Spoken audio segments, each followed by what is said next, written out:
Hello and thank you for tuning in to the Federalist Files. Topic of today's discussion is going to be Federalist number 29. It is titled Concerning the Militia, written by Alexander Hamilton, January 9th, 1788.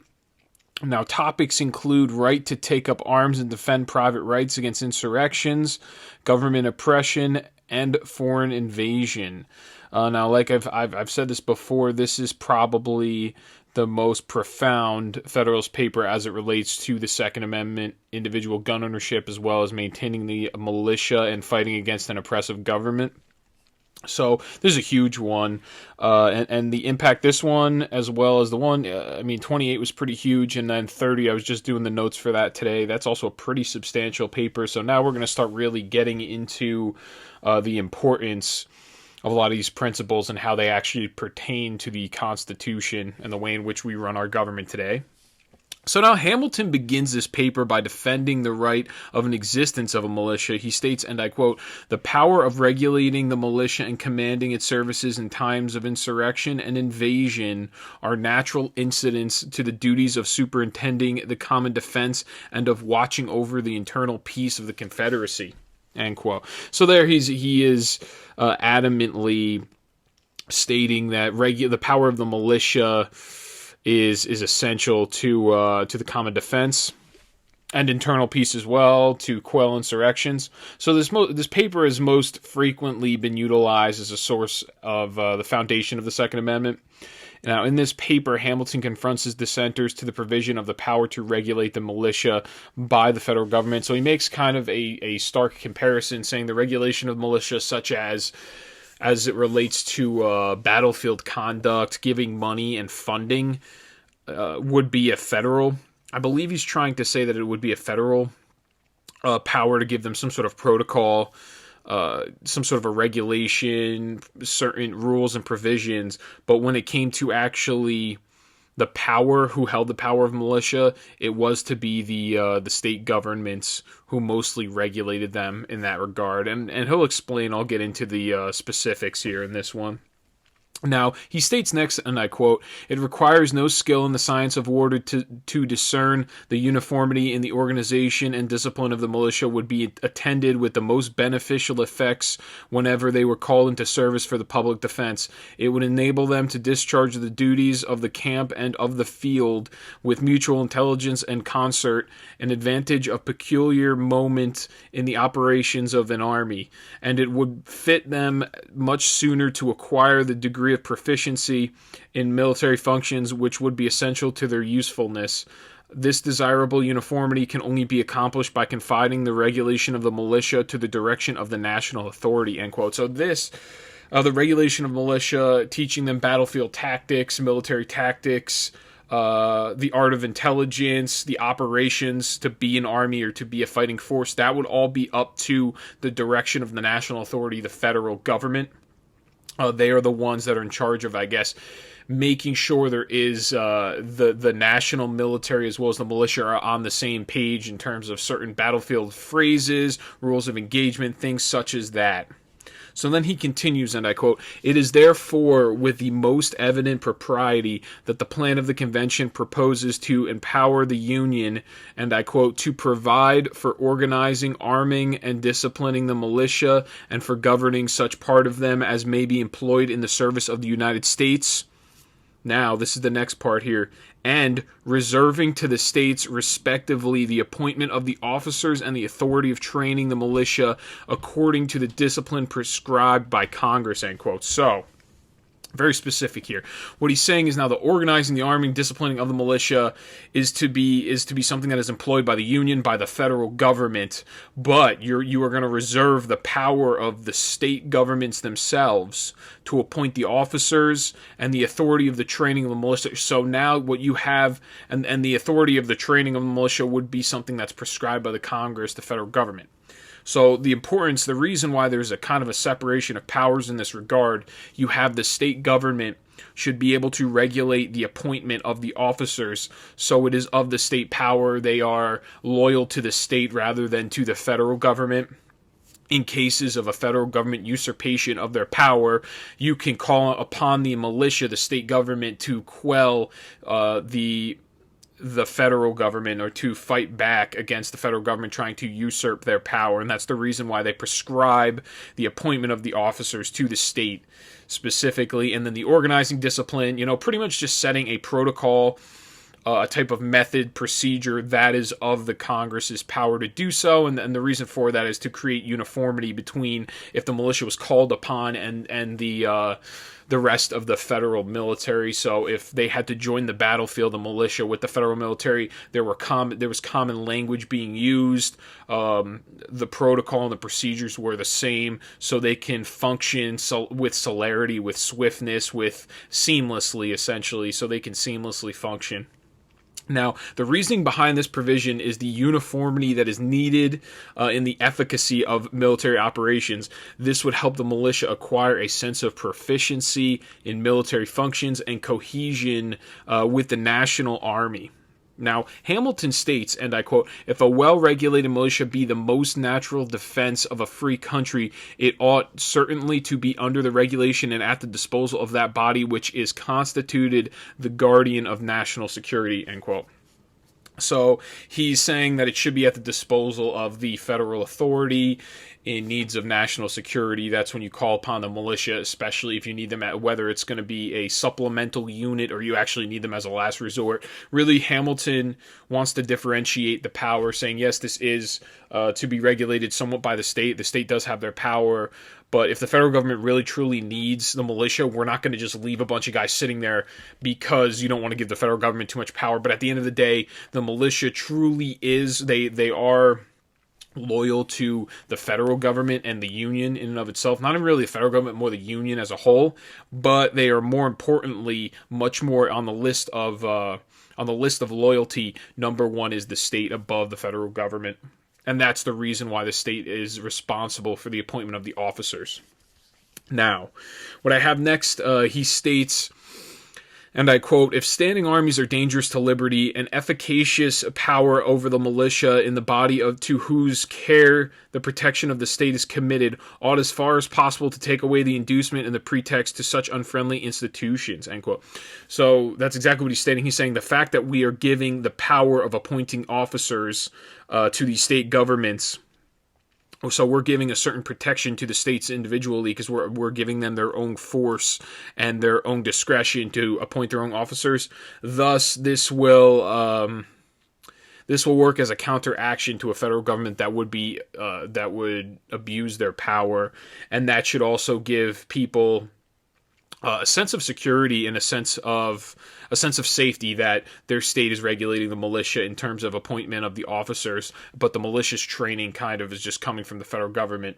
But it's almost like how you set a golden standard, how there's like, for example, how there's let's say an FDA, and the FDA says, hey, this is what if you want to make a drug, this is the standard. These are the rules that are prescribed. You have to follow all of these rules, and they have to be safe this way and that way. And then you could put the drug out. That's really what the federal government would be in charge of. Hey, your military has to have this kind of training, this, and that. That's really, other than that, and then organizing, arming, disciplining, just the rules really that are set out for the militia. That's all that the federal government was really responsible for. So they're responsible partially for the funding as well as setting a protocol, but everything else in terms of and also in terms of the appointment and the training, it says the training is according to the discipline prescribed by Congress, but the training was not actually physically done by the Congress. Training would be done by the state as well as the appointment of the officers. And that's the reason that they have that provision in there, is to give trust to the institution of a militia, so the private citizens don't fear the federal government, and they kind of have their own force that they can use against the federal government if they were ever to abuse their power and oppress the people. Now, in other words, the militia will provide as a counterstrike to the incitements of the national military. Additionally, the militia will work as another arm of the military in cases of foreign attack and domestic insurrection. And he continues, and I quote, "If the federal government can command the aid of the militia in those emergencies which call for the military arm in support of the civil magistrate, it can the better dispense with the employment of a different kind of force. If it cannot avail itself of the former, it will be obliged to recur to the latter. To render an army unnecessary will be a more certain method of preventing its existence than 1,000 prohibitions upon paper," end quote. So really what he's saying in this very end part's pretty important. If you want to render a military unnecessary, it's better to have the provision in there where the federal government can call upon the militia. And if you want to just say that arm isn't necessary, that's fine. But you at least want to give them that power, and it's better to at least have the obligation or have the discretion to call upon the militia or not, rather than have 1,000 prohibitions on paper where it'll be difficult to call upon the militia. Is really what he's saying. He just wants it to be seamlessly done by the Congress. I think the Congress is in charge of calling upon the militia.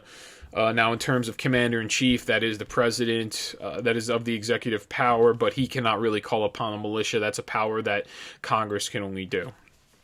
And there's a reason for that, obviously, because if you rest that power in the executive branch, if there's some sort of abuse of power from the executive, then they can also call upon the militia, the force that's supposed to defend against oppression from a military.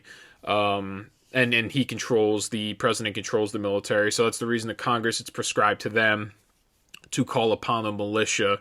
And the Congress is supposed to represent the people directly. That's the reason they have that separation of powers between. Now, the president can really call upon the military, but he can't call upon the militia. The Congress has to do so.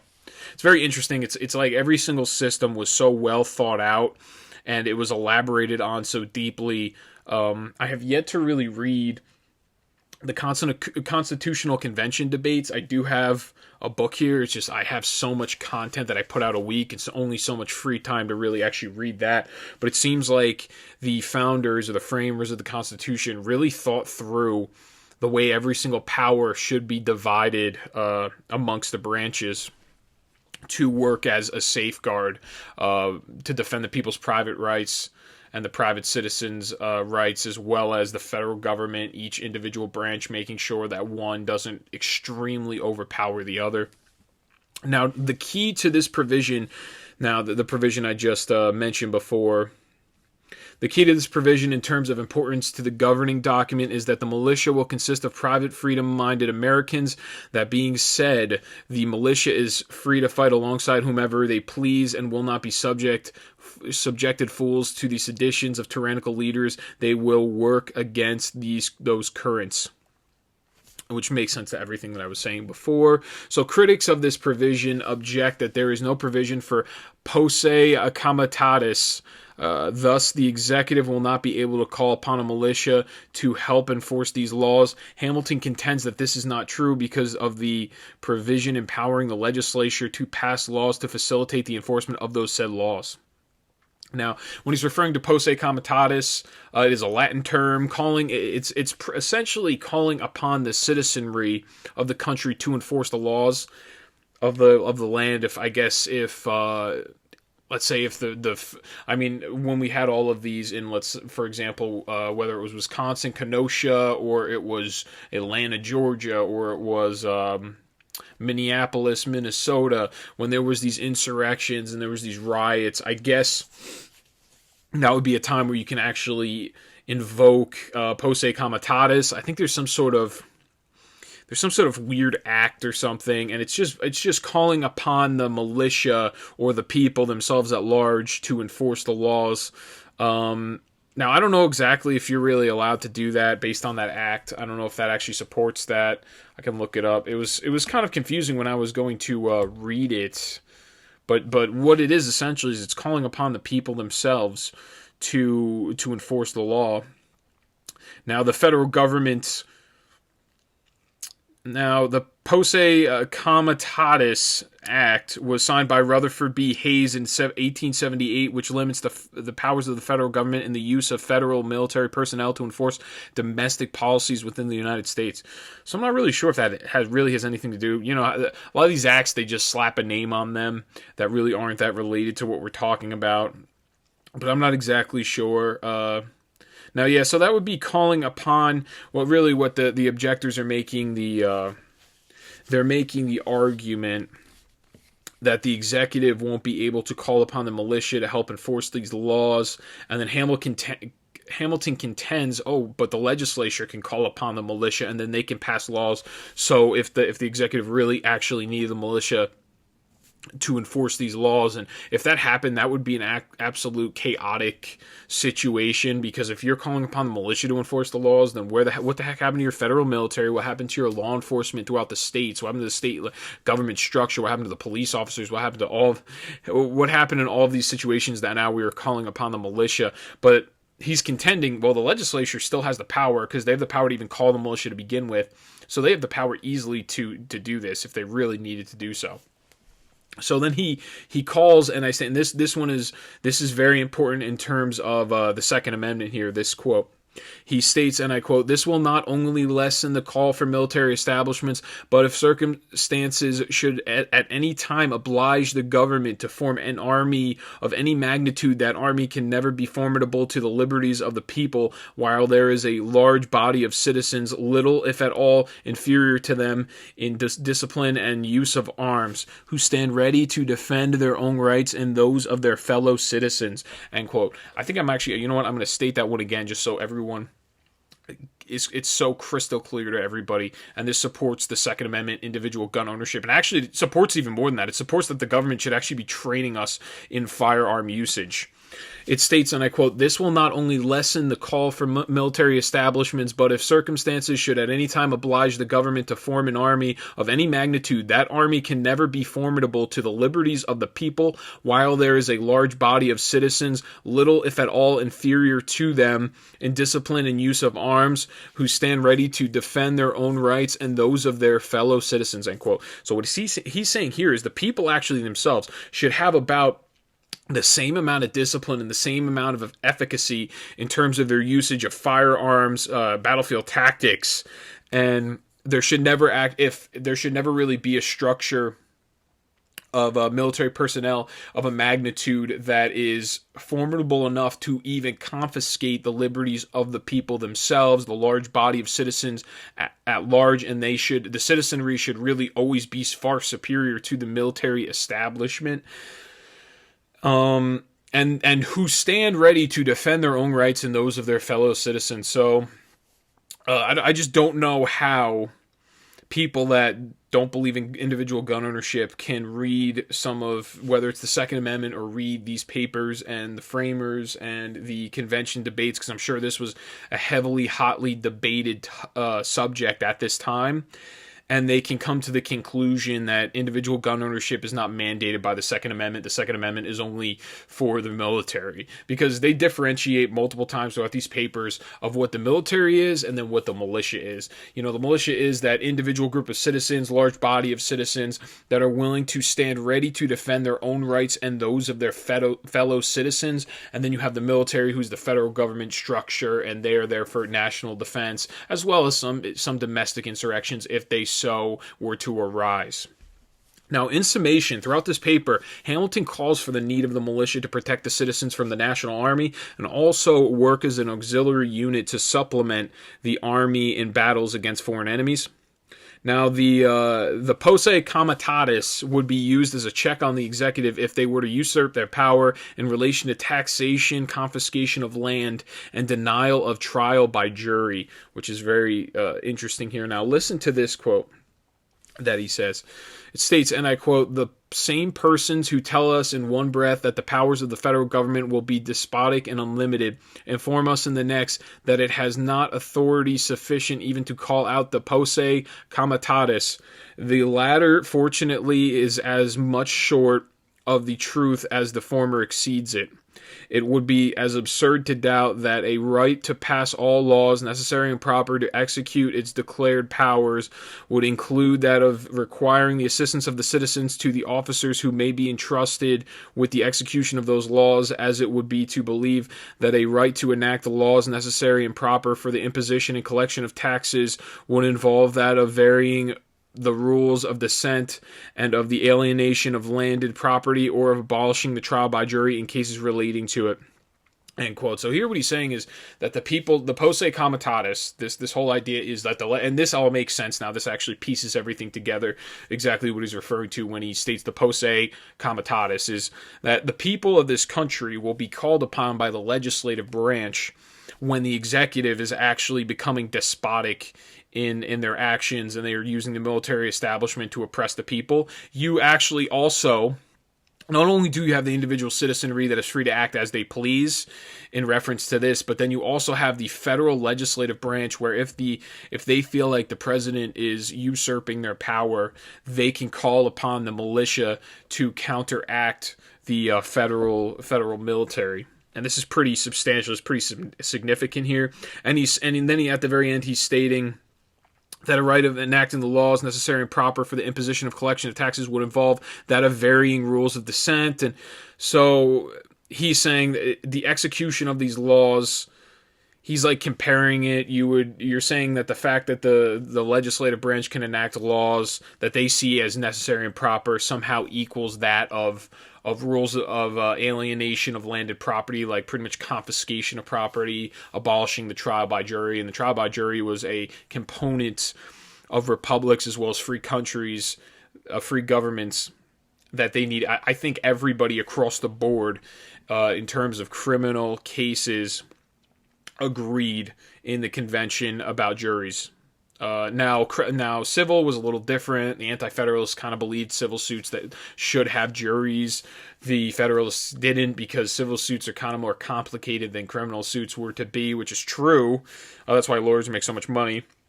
So they didn't really agree on that, but there was a universal agreement. There was a consensus on criminal cases that the Federalists as well as the Anti-Federalists believed in a trial by jury system. So I think really to kind of wrap this up here, I think that the legislative branch would be used, or the militia would be used and enacted and mobilized by the legislative branch if the executive started to improperly assume power and confiscate rights from the citizens. Because when the objectors are saying the necessary and proper to execute its declared powers, they're getting angry that's a provision in there, because they think that can easily be usurped, and somehow we're going to start confiscating the land from people, and we're going to abolish the trial by jury. But that's not really true, because necessary and proper does not come out to that. Because then there's also the Bill of Rights after that just do not justify any of those moves.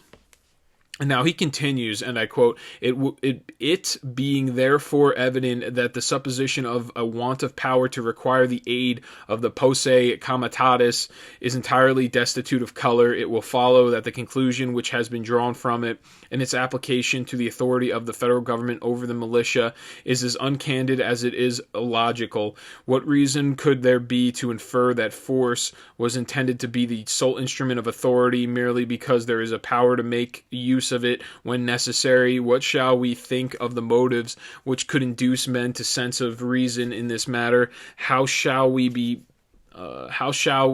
think of the motives which could induce men of the sense to reason in this manner? Oh, that's what I just read. How shall we prevent a conflict between charity and judgment? End quote. So what he's saying here now, and then this is another point from the dissenters, the fact that the government can mobilize the militia, the federal government, automatically means that they have this unfettered power, and if you have a situation where the executive and the legislative branch are both attempting to abuse their power and to oppress the people, they can easily take over, because the legislative branch has the power to activate the militia. And Hamilton is dissenting, saying, okay, well, yeah, they have they can mobilize the militia, but what reason is there to infer that the militia themselves is going to be loyal to the federal government rather than that of their state constituents, or that where they come from, their individual state? Who's to say that the militia is not, and I've stated this earlier, is they are not a freedom-minded individual that are there fighting for the freedoms of themselves as well as their fellow countrymen. So now he continues, and I quote, "By a curious refinement upon the spirit of a Republican jealousy, we are even taught to apprehend danger from the militia itself in the hands of the federal government. It is observed that select corps may be formed, composed of the young and ardent, who may be rendered subservient to the views of arbitrary power." Now, this is saying, he's pretty much playing out the hypothetical scenario, saying this idea, this curious refinement, is the spirit of people that are just jealous of power, which he doesn't really blame them for it. Now, who's to say? It's observed somehow that the militia is going to be full of young and ardent supporters of the federal government, and they'll be subservient to the federal government rather than have loyalty to their individual statesmen. So he disproves this theory in this next quote. He states, and I quote, "What plan for the regulation of the militia may be pursued by the national government is impossible to be foreseen, but so far from viewing the matter in the same light with those who object to select corps as dangerous, were the Constitution ratified, and were I to deliver my sentiments to a member of the federal legislature from this state on the subject of a militia establishment, I should hold to him in substance the following discourse." Okay, so then next he goes on. He's going to start rallying off the reason why the militia will not have full loyalty to the federal government. Now, he claims that a national army is still needed because you cannot have state armies marching from state to state to defend the country. Now, it holds too much cost and energy. It's too much cost and not energetic enough, Hamilton explains, to have a country well-regulated militia. And a well-regulated militia is an unrealistic task that, if able to be carried out, would cost a degree of funding that is insurmountable. So now he starts to really poke holes in their theory. And then he starts to talk about if we were only to have a militia, because now these other guys, the dissenters, are saying that we should only have militia, and then he starts poking holes in the theory that we can't have militiamen marching from New Jersey. Militiamen march to Pennsylvania, then to New York, and then to Connecticut. It's just not going to work. So he continues, and I quote, "It would form an annual deduction from the productive labor of the country to an amount which, calculating upon the present number of the people, would not fall for short of the whole expense of the civil establishments of all the states to attempt a thing which would abridge the mass of labor and industry to so considerable an extent, would be unwise, and the experiment, if made, could not succeed because it would not long be endured. Little more can reasonably be aimed at with respect to people at large than to have them properly armed and equipped, and in order to see that this be not neglected, it will be necessary to assemble them once or twice in the course of a year." End quote. So here he's just saying, the militia should be properly armed and equipped, but the main reason is, do you really think that you're going to have guys from a state militia go all over and really jeopardize the safety of their family in terms of commerce, in terms of being able to provide food put food on the table for their family? Do you think they're going to sacrifice everything with their family to march around for the federal government from state to state to fight for the federal government? How are you going to handle that deduction on the productive labor of the country every single year? So there's that, and then he's just kind of saying at the very end that it should be aimed, the federal government's scope should really be aimed to properly arm and equip them than anything else, and then maybe have a training and assembly once or twice a year just to make sure that everyone's on the same page. So then he continues, and I quote, "But though the scheme of disciplining the whole nation must be abandoned as mischievous or impracticable, yet it is a matter of the utmost importance that a well-digested plan should as soon as possible be adopted for the proper establishment of the militia. The attention of the government ought particularly to be directed to the formation of a select corps of moderate extent upon such principle as will really fit them for service in case of need." End quote. So now I was just talking about how we should, as quickly as possible, be able to adopt a proper establishment of a militia. And this is actually very interesting. Now, you can actually make the constitutional argument at this point that the federal government should actually be buying people their guns. From what he's saying is they should be armed, they should be equipped, they should have a meeting once or twice a year. And then to a moderate extent, we should be able to adopt a establishment of a militia. So I should have some principles that fit in were their service actually needed. You can actually make a legitimate argument in this case that the federal government should be arming our own state individual militias. And the state militia only meets once or twice a year and really just make sure they know battlefield tactics other than that. And now if you want to join, that's whether that's all voluntary if you want to join the militia or not. Let's say in New Jersey you had, so many and that service rifle, the federal government actually had to buy for you. I can actually legitimately from this piece and from constitutional debates, because I'm sure they heavily debated this, and the anti-federalists probably would actually believe in even more than that. They would believe in even more guns than the federalists would, just because they were much more about independent rights and rights of individual states. But you can make the argument from both sides at this point as a agreement between the two that the federal government actually should be buying people their weapons, which is so far from what is currently going on. And I'm just saying this. That's all the text here is saying. I'm just reflecting what the text says. That's all. I'm just taking the words. I'm translating it in a consumable format, and I'm throwing it out to you, the listener. So then next he goes on to state, and I quote, "There is something so far-fetched and so extravagant in the idea of danger to liberty from the militia that one is at a loss whether to treat it with gravity or with raillery, whether to consider it as a mere trial of skill, like the paradoxes of rhetoricians, as in like rhetoric, people that speak rhetoric, as a disingenuous artifice to instill prejudices at any price, or as the serious offspring of political fanaticism." So here's he's just going off on his dissenter, saying that they're using hyperbole and everything they're saying is so far-fetched, it's so extravagant that a militia somehow would be dangerous to the liberty of the people. That it's far-fetched, it's ridiculous, it's erroneous, it's absurd, what have you. And it's just, it is the ideology of political fanaticism, which makes, that's something that goes on in politics today. It's not surprising that there was hyperbole and an over-exaggeration. For example, the idea, well, now at this point, I pre-record some of these videos. Now, this would be Wednesday now.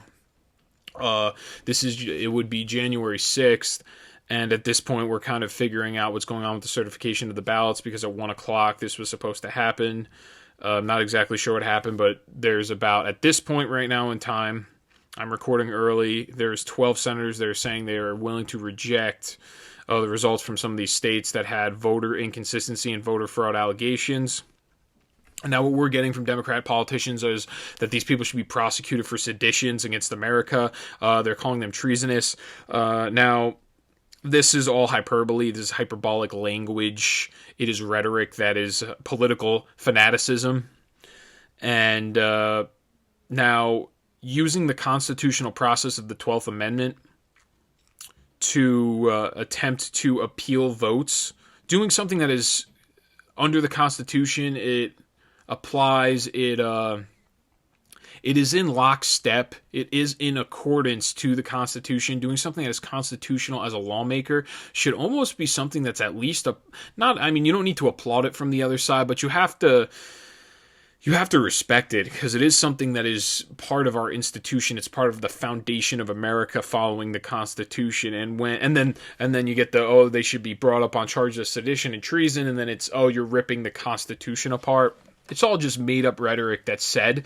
And the hopes is the Democrat Party thinks that everybody is so stupid, or the regular average listening citizen is so stupid that they can pull a fast one on you and they can lie straight to your face about ripping the Constitution up and making it as if I've yet to hear one argument saying that, now, if you disagree with the 12th Amendment, that's okay. At least you can say, hey, I disagree with what they're doing. It's constitutional. But me personally, on a personal ground, I do not like the idea of a 12th Amendment.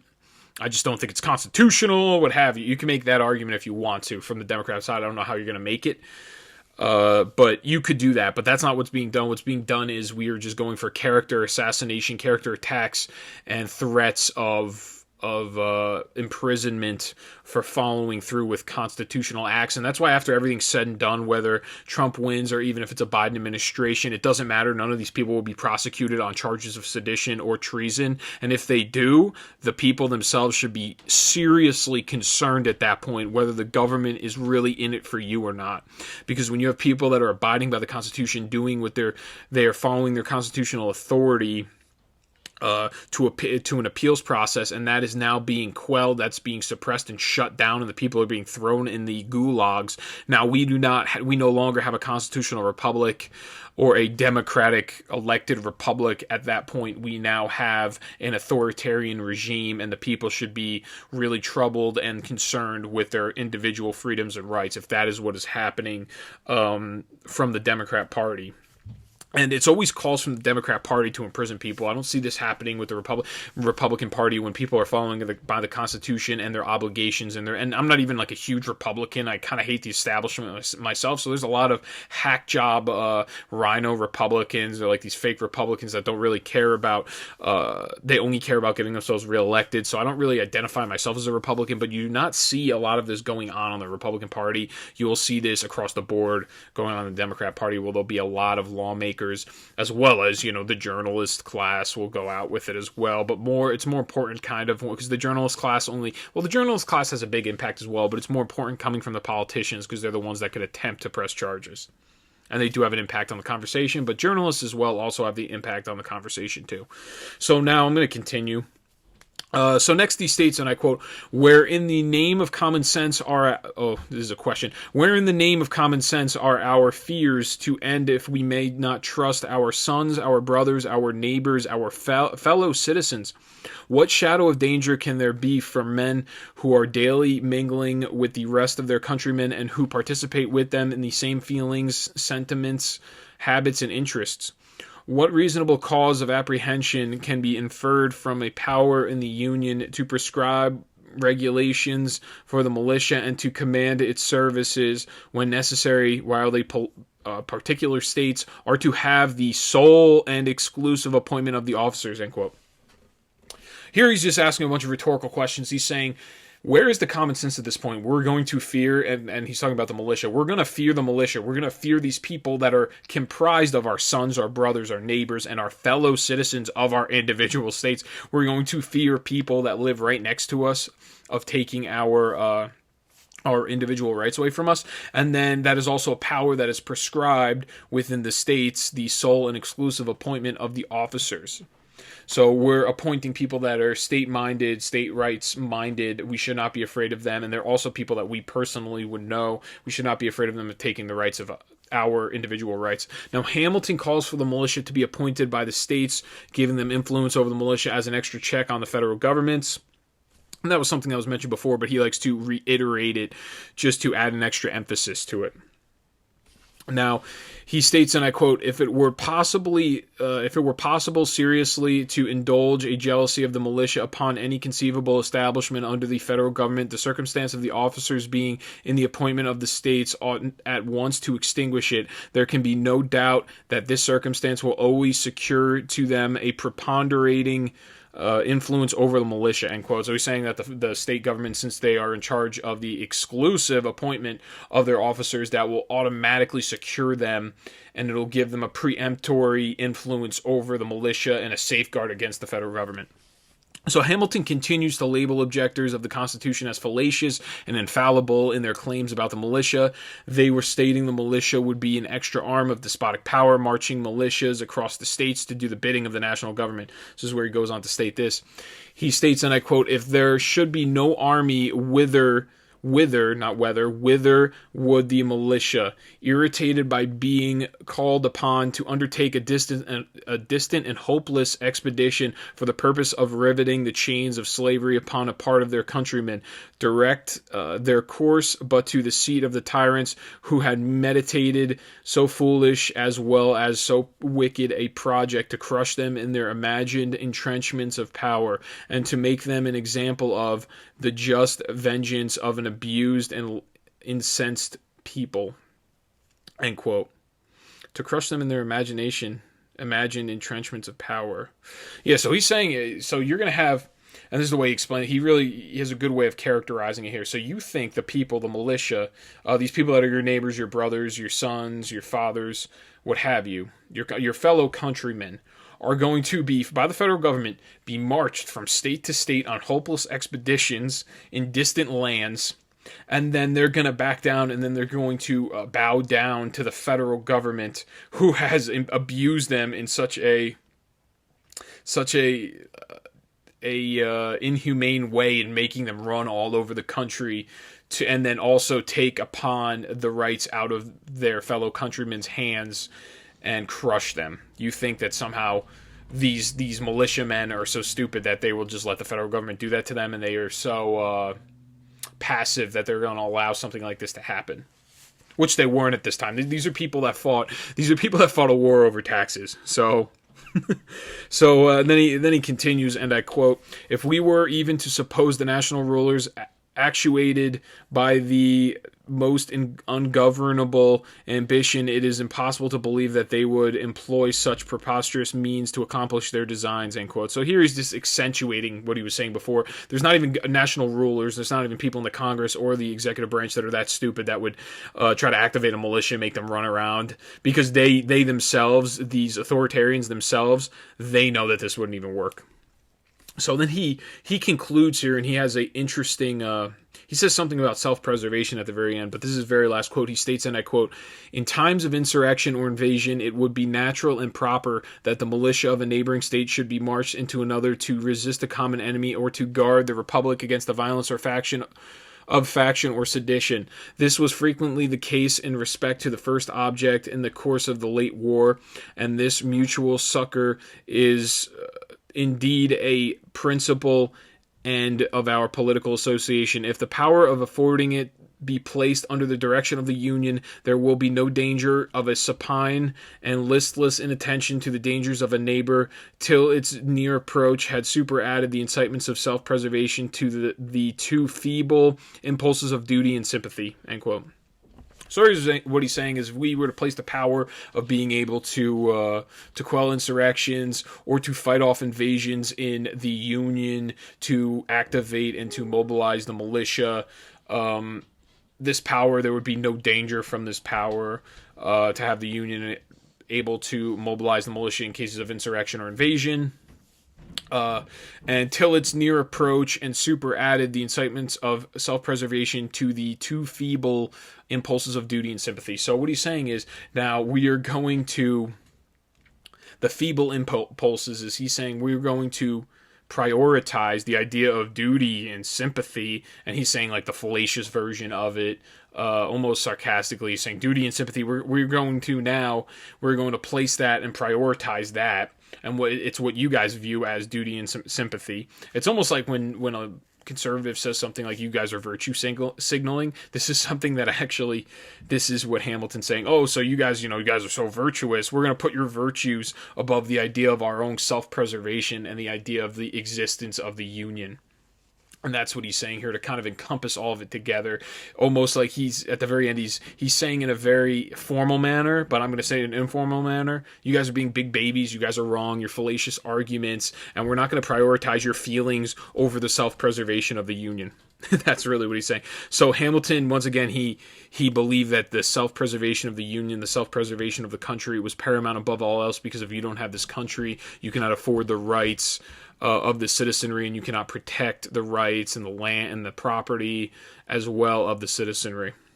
So that'll conclude this one. This is an epic one. I highly suggest any liberals out there that you have that are friends, let them know if, hey, you want to know about the Second Amendment, you want to know about the difference between a militia and the military, listen to this podcast, listen to this exact episode, and I will completely change your mind on that in terms of constitutionality. Now, if they don't believe in the Constitution, it's kind of hard to save them at this point. But anyone that's in the middle, anyone that's a moderate Democrat, let them know about this podcast. And I also humbly suggest to you, because I have actually been, this is now Sunday, so I pre-recorded my Monday podcast as well. So I pre-recorded this one just because I want to be able to keep myself free for the news of January 6th, what's going on today. I suggest you listen to what is going to happen. I had a podcast that I put over the weekend special. I had the third party fact checking, as well as what would happen today on this day constitutionally, because it may actually clear up some questions you have at this point.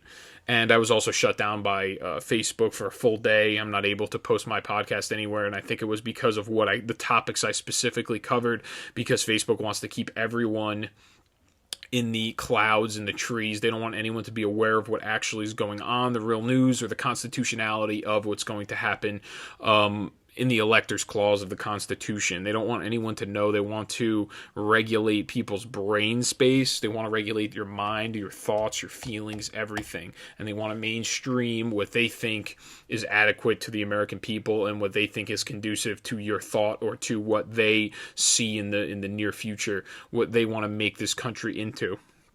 So yeah, I highly suggest you try to tell everyone about the podcast. I've been getting really attacked on all sides across the board. I've still been able to, on Facebook, I got about 72 people follow me on Facebook in terms of my page specifically.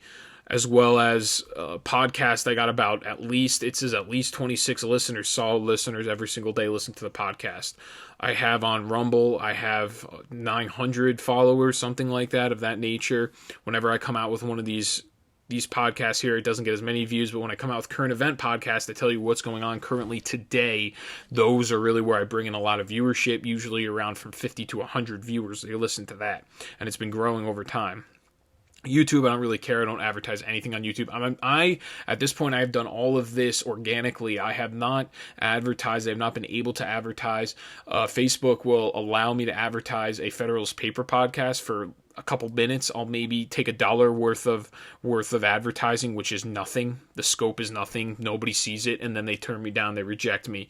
So at this point, everything that I've done is organically designed. It's all from my own posts that I make to get people to come to the page. I will put out posts of tweets that I have or quote tweets, responses, and some people will share it, and then that gets people to the page, the Federalist Files page. And because I'm doing that, Facebook does not like the idea of me having advertising myself, because they have shut me down from advertising, and they've kept their boot on my throat at this point. So yeah, that's why I really ask everyone, please just let people know. Anyone that you think is like-minded like you, believes in conservative principles, constitutional principles, and elements, let them know about the podcast. Strongly advise them to watch it just so they can learn more, and then as well, we can try to spread the word out there to the people. And this is a lot of people that I personally know have actually tried, and they've attempted in this space, in the conservative podcasting space. And this is something that is actually, now this is much more difficult to make it here in this space than it is to make it in the liberal space, because the leftist space, a lot of the time you really can just go on emotion. You can fill your podcast with a lot of fluff. You can make sure that it is not information dense. You don't really have to have information density like I do in this podcast, because a lot of these lefties just care about fan worship. They care about worshiping their deity or their politician, and they kind of just move their politics whichever way these politicians go. They don't actually believe in any principles. They don't incorporate any elements or any base. There's no foundation to their arguments. There's no foundation to their thoughts or their feelings. They're really just feelings. There's no actual written down base or any type of factual evidence that supports a lot of the things that they state or say or what have you, and there's no reasonable arguments. The argument is usually just you're a conspiracy theorist, or you're a Trump supporter, you're a bootlicker, things like that, which are just baseless claims and attacks on your character assassination attempts, or identity politics. They call you racist because it is a way to delegitimize your opinion, and they know that's the only way in which they can really argue with you. And it's pathetic. It's intellectually pathetic to begin with, but that's what is currently going on. I am unable, and like I said, it's much harder, and I'm not sitting here patting myself on the back.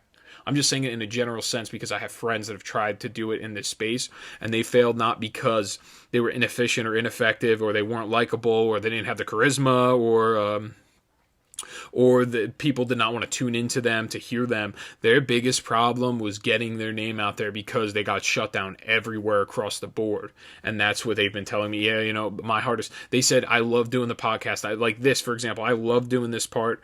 I love studying. I love putting together the podcast format for everybody. I love letting everyone know and informing. I feel, I like telling everyone what's going on. And then I leave up in the show notes. There's a reason I leave those show notes for you. And I have, if you watch me on YouTube or Rumble, I will have the snapshots up on the screen. And there's a reason I do that. The reason I do that is so that you don't have to believe everything I'm saying. You can go look it up for yourself. And I want to be as clear and as transparent with everybody as possible in this podcast. That is the reason why I leave the show notes up for the people. They can read it themselves, inform themselves more, and then look at that. It's in the show notes. There's a perfect link right there. I can copy it. I could send it off to my friend, and he can listen now too. So the reason I do that is because I want to give you transparency. I want you to think for yourselves. I don't want you to completely believe with everything I say, believe in everything I say. You don't have to have the same principles or the exact same feelings on certain things that I do. I'm sure you would disagree with me on certain specific aspects, which is fine. I don't care. I'm all about free thought, free think, free opinion. And I just want you to go out there and listen and inform yourself as much as possible about what's going on, because it seems like there's just a reverberation of the same perpetuation of the same ideas going around, spinning in a circle like a cyclone hurricane, going to take everybody out on Facebook, and it's all leftist, and it's all leftist ideology, progressive ideology, and it's nice to see people that are willing to go against the grain, and now it's at this point it's almost like hipster-ish.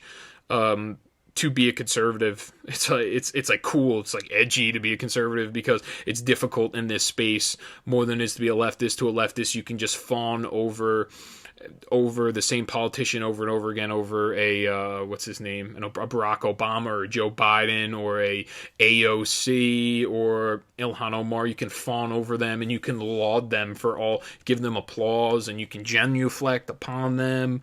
You can give them one of these, because that's what happens in the leftist ideology. And those people that don't ask hard questions, those people that when you walk into the interview, you know exactly what they're going to ask you. Those are the people that get on TV. Those are the people that make the big salaries. Charlemagne the God being one of them sometimes, depending on who the politician is there. When Charlemagne walks in with Barack Obama, you know it's going to be a joke of an interview. Everybody knows it's a giant joke, just where he was going to kiss him on his rear end the entire time. That's what's going to happen. He's going to throw him softball questions. Now, in this space, what I do, it's not going to work that way. I'm not going to get somebody calling me up asking me for me to interview them, because I'm not going to give them softball questions. They know my ideology. The left does a really good job of protecting their own and bringing their own in to under their wing, and making sure that they are propagated, exalted, and brought to the very top. And that's just leftist ideology compared to right. On the right, everyone's much more individual driven, so it's everyone's kind of fighting for themselves. A lot of them don't really stick together as much. But yeah, so in this space, it's much more difficult to succeed in the conservative space, because we are not we are almost considered the radical ideology at this point, because the way the media portrays us.